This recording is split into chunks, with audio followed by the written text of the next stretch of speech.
Hello है जी सबको, कैसे हैं सब लोग? All good? Okay, first things first, Telegram channel करा है ज्वाइन कि नहीं करा है? जिसने नहीं करा है प्लीज टेलीग्राम चैनल को ज्वाइन करो। आपके फर्स्ट चैप्टर के नोट्स, फर्स्ट चैप्टर के क्वेश्चंस, वो सब के सब उस पे ऑलरेडी अपलोड, राइट? तो उसके लिए आपको टेलीग्राम चैनल ज्वाइन करना पड़ेगा। लिंक टेलीग्राम चैनल का नीचे दिया है। क्लास में हम लोगों ने लॉज ऑफ केमिकल कॉम्बिनेशन खत्म कर दिया था। जैसे अगर कोई भी डाउट है आपको उस लेक्चर में से, आप डायरेक्टली चैट कर सकते हैं मेरे साथ on the Telegram channel. I will answer you either there, या अगर डाउट थोड़ा लंबा होगा then of course. Alright, okay guys, so let's go further. First things first, तो कोशिश भी कर, उम्मीद भी रख, कोशिश भी कर, उम्मीद भी रख, रास्ता भी चुन, फिर उसके बाद थोड़ा मुकद्दर तलाश। तो इसी को हम लोग अपनी जो लेक्चर्स हैं उसमें क्या करेंगे, we are going to keep this in mind और मेहनत करते रहेंगे, राइट गाइज? तो क्या है हमारा आज का टॉपिक? बड़ा सिंपल सा टॉपिक है, एटम्स एंड मॉलिक्यूल्स। आप सोच रहे होंगे कि इसको करने की क्या जरूरत है, पर क्या करे, चैप्टर का एक हिस्सा है। जो बच्चे 11th में गए हैं उनके लिए ये जरूरी है, 10th में पढ़ा हुआ है, छोटा सा एक टॉपिक है, खत्म कर लेते हैं, ठीक है? तो क्या होते हैं एटम्स? डेल्टन्स एटॉमिक थ्योरी ने सबसे पहले एटम्स के बारे में एक 5 से 6 पॉइंट्स हमको दिए। पर आपको ये पता है कि एटम जो सबसे पहले कहाँ पे डिस्कवर किया गया था, किसने एटम के बारे में बताया था? Was one of our philosopher whose name was Maharshi. उसके बाद बहुत सारे साइंटिस्ट, ग्रीक फिलोसोफर्स जैसे डेमोक्रिटस हैं, उन्होंने, डेसिपस हैं, उन लोगों ने सबने एटम के ऊपर रिसर्च करी और बोला कि ठीक है, एटम जो है that is the smallest indivisible particle of any, इसको हम लोग फर्दर सब डिवाइड नहीं।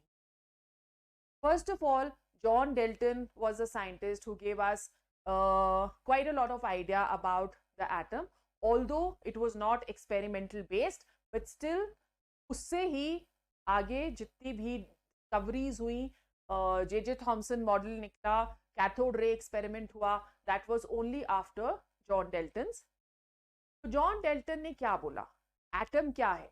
एटम स्मॉलेस्ट इंडिविजिबल पार्टिकल है ऑफ एनी मैटर, जो कि केमिकल रिएक्शन पार्टिसिपेट करता है। नंबर 2, अगर हम एक कोई भी एलिमेंट लेते हैं, उसके सारे के सारे जो एटम्स हैं they are going to be same, have the same mass, and they will have the well you can say the same kind of structure. तो सेम एलिमेंट्स के जो एटम्स होंगे they are going to be same, right? Different elements के जो atoms हैं वो different. तो अगर हम लोग सोडियम ले रहे हैं और हम लोग गोल्ड ले रहे हैं, तो उन दोनों के जो एटम्स हैं they are going to be different. अगर हम सिर्फ सोडियम के एटम्स कंसिडर कर रहे हैं तो उनके एटम्स सेम होंगे, ओके? फिर उसके बाद ही सेड कि एटम को हम लोग सब डिवाइड नहीं कर सकते, एटम को हम लोग क्रिएट नहीं कर सकते, एटम को हम लोग डिस्ट्रॉय नहीं कर सकते, और जो रिलेटिव नंबर्स और काइंड ऑफ एटम्स हैं वो एक कंपाउंड में हमेशा सेम। तो जॉन डेल्टन ने लॉ भी दिया था, law of multiple proportions, right? So that was also based on his Dalton's atomic. So when we are talking of any atom, of course उसके बाद there were a lot of drawbacks, जब ज़्यादा discoveries आने लग गई और scientist ज़्यादा काम करने लग गए, तो बहुत सारी ऐसी ड्रॉबैक्स थी which came into existence। Isobars आ गए, आइसोटोप्स आ गए, रेडियो एक्टिविटी आ गई, और क्या आया था? रेडियो एक्टिविटी आ गई, आइसोटोप्स आ गए, आइसोबार्स आ गए, आइसोटोन्स आ गए, म्यूटेशन आ गई। तो ये जो सब चीजें थी that gave a blow to the Dalton's atomic theory, right?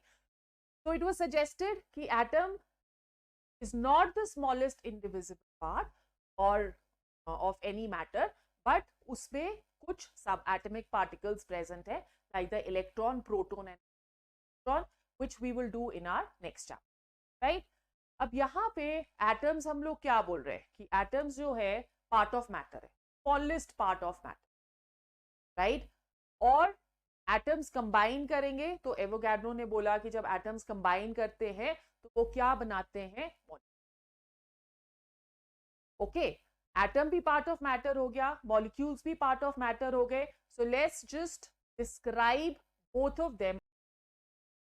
Smallest indivisible part of any matter को हम क्या बुलाते हैं, that is atom. Atoms combine करेंगे in fixed ratios to give us molecules. Molecules और atoms दोनों combine कर सकते हैं in fixed ratio to give us compounds. सबसे छोटे एटम्स, उसके बाद मॉलिक्यूल्स, मॉलिक्यूल्स कंबाइन करेंगे टू गिव अस कंपाउंड्स। अब एटम्स जो है, atoms they are part of, आप कह सकते हो elements. Molecules they are part of compounds, but at the same time molecules can also be elements. Like we have oxygen, we have nitrogen, we have chlorine, we have hydrogen. So all these they come under atoms. Okay. अब elements में हम बोलते हैं कि जब भी हम atom करते हैं तो elements हमेशा they are not going to be existing in atomic form. They can exist in molecular form, but noble gases ऐसे atoms हैं जो कि elemental या elements हैं जो कि atomic form में exist करते हैं। Okay, now when we are talking of molecules, molecules को हम लोग further classify कर सकते हैं into the following. So when we are talking of molecules,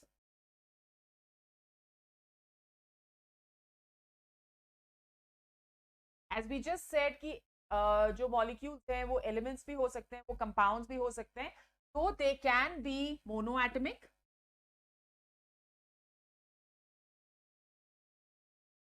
as in the case of all the noble gases, helium, neon, argon, krypton and so on.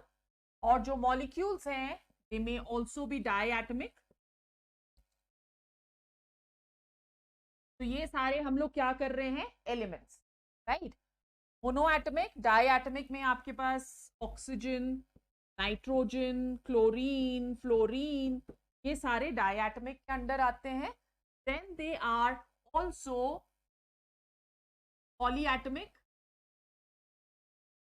Like we have S8 और phosphorus or ozone. So these are polyatomic molecules. Then they may also be homoatomic, as we have done the examples.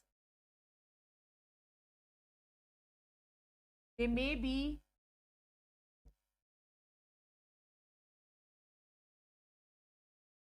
heteroatomic. Heteroatomic are going to form compounds.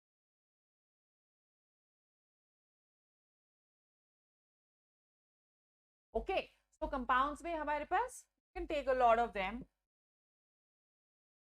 We have water, carbon dioxide, ammonia, calcium carbonate, innumerable number of compounds which may be present. Okay, तो इस तरह से हम इनको categorise करते हैं, molecules को classify करते हैं। अब दोनों एटम्स और मॉलिक्यूल्स जो हैं आर पार्ट ऑफ मैटर। अगर वो मैटर के पार्ट हैं तो उनका क्या होना चाहिए, atomic mass, molecular mass. Atomic mass जो है एक एटम का कैलकुलेट करना इज एब्सोल्यूट मास, हम उसका कैलकुलेट करना ज़्यादा डिफिकल्ट रहता है। एक तो उसको आइसोलेट करना मुश्किल है, उसका साइज बहुत छोटा है, तो क्या करते हैं रिलेटिव मासेस को relative masses they are going to be calculated. So relative mass क्या हुआ? Relative का मतलब compare it with someone, compare it with something. So we are going to compare the mass of an atom with some other atom. पहले hydrogen लिया गया, फिर उसके बाद ऑक्सीजन लिया गया, but then according to IUPAC standard जो हम लेते हैं कंपेयर करने का is now कार्बन. कार्बन का भी स्टेबल वाला isotope which is C14 radio active हो गया ना, तो C12 जो है वो स्टेबल आइसोटोप होता है, तो हम लोग क्या लेंगे, that is going to be taken as the standard. तो एटॉमिक मास को हम कैसे डिफाइन करते हैं आपको? Okay, let's see. तो when we are talking of atomic masses, atomic mass को हम कैसे डिफाइन करते हैं? Atomic mass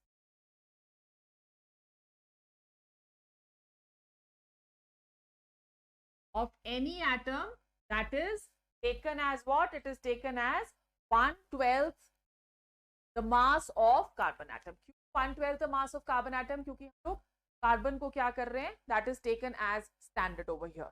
So atomic mass of an element will be equal to mass of an atom of an element upon 1/12 the mass of carbon 12 atom. So we are taking the isotope C12 over here. Mass of one atom of any element upon 1/12 the mass of carbon atom, or this can be written as mass of an atom on the mass of carbon 12 atom to 1/12 को we've taken over, so it is going to become equal to 12. ठीक है. Now over here similarly atomic mass unit को हम define करते हैं. तो atomic mass unit क्या हुआ? It is quantity of 1/12 mass of an atom of carbon 12. Okay. Now over here actual mass of one atom of carbon 12 क्या हो गया? Let's define AMU guys.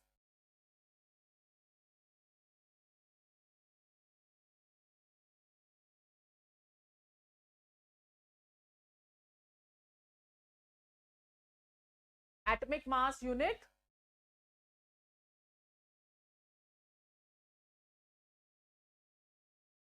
mass of one atom of carbon that is equal to 1.9 into 10 raised to power minus 23 grams. Okay. So ये इसकी value रहती है. Now over here 1 AMU का मतलब क्या हो गया? 1 AMU का मतलब हुआ कि 1.9 10 raised to power minus 23 divided by 12. Okay. So 1.9 into 10 raised to minus 23 divided by 12, that is going to give us 1 AMU. So 1 AMU is equal to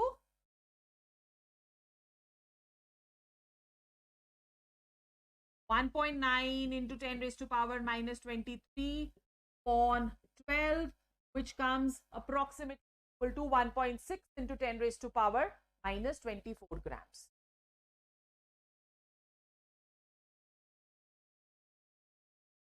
So this is going to be the value of 1 AM. Okay, तो इसी से हम लोग calculate कर सकते हैं किसी भी एलिमेंट का एटॉमिक. तो एटॉमिक मास क्या हो जाएगा? Atomic mass that is going to be equal to mass of one atom of the element upon 1 AM. जैसे for example we want to calculate the mass of oxygen. So what is going to be the actual mass of the element? That will be equal to atomic mass of an element in AMU into 1.6 10 raised to power minus 24. All right. So actual mass of oxygen atom कितना हो गया? Into 1.66 10 raised to power minus 24, which comes equal to 2.65. Actual mass of oxygen, that is equal to 16 into 1.66 10 raised to power minus 24. On calculating, this comes equal to 2.656 into 10 raised to power minus 23.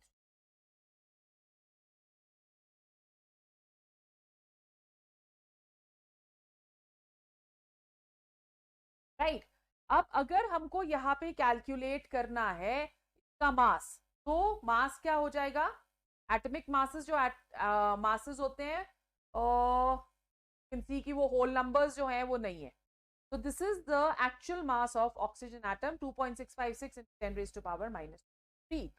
Now, you know what happens कि बहुत सारे ऐसे elements हैं which are existing as isotopes. तो isotopes पे हम लोग क्या calculate कर रहे हैं? We are calculating the average atomic. How do we calculate average atomic mass? This is important. Average atomic mass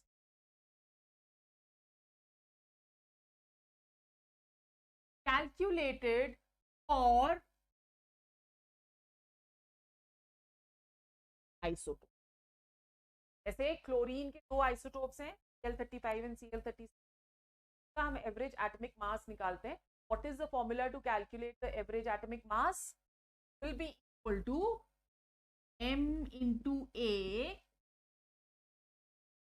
plus n into B upon m plus n, where m is the ratio of isotope 1, n is the ratio of isotope 2, A is the atomic mass of isotope 1, and B is the atomic mass of isotope 2, right? So this is how we can calculate the average atomic mass. Like for example, if you're taking chlorine दो isotopes में है Cl35 and Cl37 in the ratio 3:1. So if we're looking at the formula over here और हम chlorine का average atomic mass calculate करें तो कैसे करेंगे? That will be equal to 5 plus 37 into 1 upon 3 plus 1, which is 4. On calculating, this becomes equal to 35.5. Okay, now over here अगर हमें percentage composition find करने के लिए बोला है, ये तो हमने एवरेज एटॉमिक मास जो है वो हमने इस फॉर्मूला से फाइंड कर लिया, राइट? अब हमें बोला है कि आपको परसेंटेज कॉम्पोजिशन है वो किसी भी एक एलिमेंट की, आप इस फॉर्मूला से भी फाइंड कर सकते हो, but I will just give you one another formula that will help you to calculate the percentage composition. Alright, तो परसेंटेज कॉम्पोजिशन हम कैसे फाइंड करें?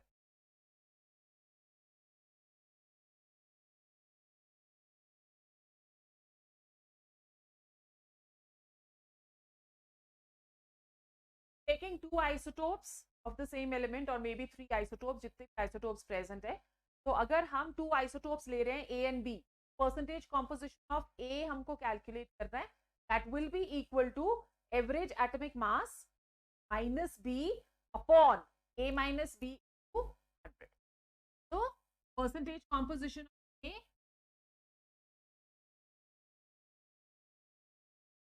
average atomic mass minus B upon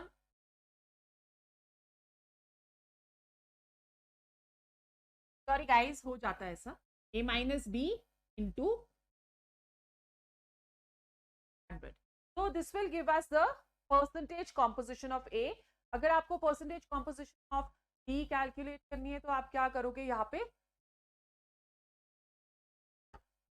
B अगर कैलकुलेट करनी है माइनस A कर लो.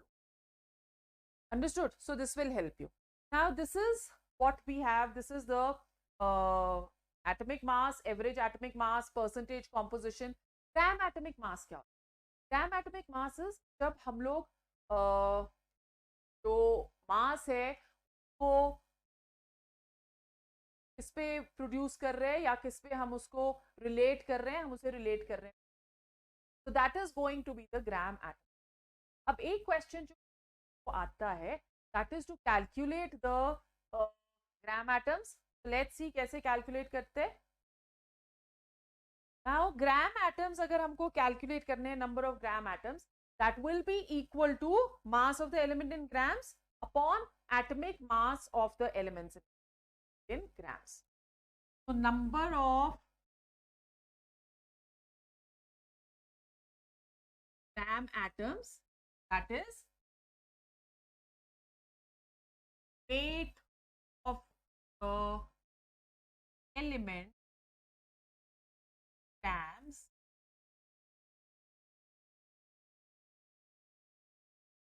upon atomic mass of the element. So you get at least one kind of a question from this section. Gram molecular mass या gram atomic या gram atom या gram molecule वो आपको calculate करने के लिए फिर आपने यही वाला फॉर्मूला जो है उसको use. Right. About the atomic molecular mass आपको पता है किस तरह से कैलकुलेट करते हैं. उसमें हम लोग क्या करेंगे, we are going to take carbon as standard और मॉलिक्यूलर मास में मॉलिक्यूल मास को हम लोग कार्बन के साथ रिलेट कर सॉरी. तो मॉलिक्यूलर मास क्या हो गया? You know how to calculate the molecular mass? I don't think we have to do that. Junior classes में आपने करा है.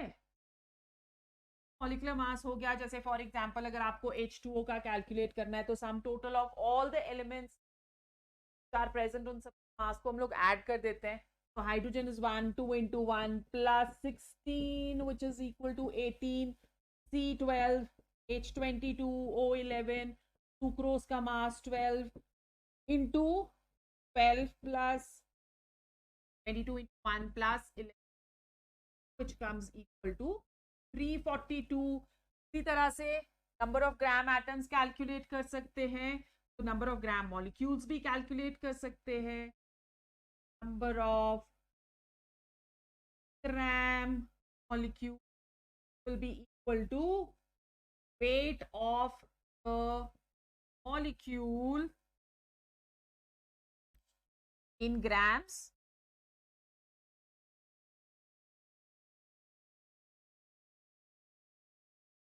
upon molecular mass of the element in grams. मास भी हमको पता चल गया और फिर हमें ग्राम मॉलिक्यूलर मास भी पता चल गया. क्वेश्चंस टेलीग्राम चैनल पे है, आप चेक कर सकते हैं. Next class we are going to go on to Avogadro's hypothesis and mole concept.